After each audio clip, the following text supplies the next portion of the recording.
എന്നാൽ പെട്ടെന്ന് ഒരു സ്മോക്ക് ഡിറ്റക്ടർ ടിമ്മിന്റെ ശ്രദ്ധയിൽപ്പെടുന്നു. അതിനുള്ളിൽ ഒരു ക്യാമറ ഘടിപ്പിച്ചിരിക്കുന്നതായി ടിമ്മിന്റെ ശ്രദ്ധയിൽപ്പെടുന്നു. ഓസ്വാൾട്ടിനോട് ചോദിച്ചപ്പോൾ അത് തങ്ങളുടേതല്ല എന്നും ഫ്രെഡ്മാനാണ് ഫ്ളാറ്റുകളിൽ സ്മോക്ക് ഡിറ്റക്ടർ ഇൻസ്റ്റാൾ ചെയ്തതെന്നും പറയുന്നു.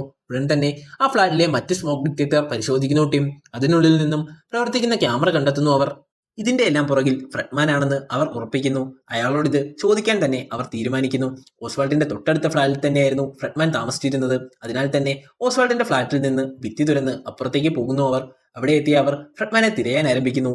ഒരു മുറിയിൽ 2 കൈകളും നഷ്ടപ്പെട്ട രീതിയിൽ ഫ്രെഡ്മാനെ മരിച്ചു കിടക്കുന്നതായി അവർ കാണുന്നു. ഇത് കണ്ടതോടെ അവരെല്ലാവരും ഭയപ്പെടുന്നു. ഭയപ്പെട്ട അവർ ഓസ്വാൾട്ടിന്റെ ഫ്ളാറ്റിന്റെ തറ വേഗത്തിൽ പൊളിച്ച് താഴേക്ക് പോകാൻ ശ്രമിക്കുന്നു.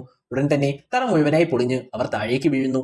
ഇപ്പോൾ അവർ എത്തിയിരിക്കുന്നത് ആന്റൺ എന്ന പേരുള്ള ഒരാളുടെ ഫ്ളാറ്റിലാണ്. എന്നാൽ അവിടെ ആന്റന്റെ ഫ്രണ്ടായ യൂറിയാണ് നമ്മൾ കാണുന്നത്. ഞങ്ങൾ ബേസ്മെന്റിലേക്ക് പോകാനാണ് ഇങ്ങനെ ചെയ്യുന്നതെന്ന് യൂറിയോട് ടിം പറയുന്നു. എന്നാൽ പുറത്തെന്താണ് നടക്കുന്നതെന്ന് നിങ്ങൾക്കറിയില്ല എന്ന് യൂറി പറയുന്നു. ഈ മതിലുകൾ നമ്മുടെ സേഫ്റ്റിക്ക് വേണ്ടിയുള്ളതാണെന്നും ഏത് തരത്തിലുള്ള അക്രമങ്ങളിൽ നിന്നും നമ്മളെ സംരക്ഷിക്കുമെന്നും യൂറി പറയുന്നു. എന്നാൽ ചെറിയ സംശയത്തോടെ ആന്റൺ എവിടെയെന്ന് ഒലീവെ ചോദിക്കുന്നു. ഉടനെ അവരെ ആന്റന്റെ റൂമിലേക്ക് യൂറി കൊണ്ടുപോകുന്നു. മുറിയിലെത്തിയ അവർ കട്ടിലിൽ മരിച്ചു കിടക്കുന്ന ആന്റനെ കാണുന്നു. മതിലിന്റെ അടുത്ത് വെച്ച് പേസ് മേക്കർ തകർന്നു പോയതിനാൽ ഹൃദയാഘാതമുണ്ടായി ആന്റൺ മരിച്ചുവെന്ന് യൂറി പറയുന്നു.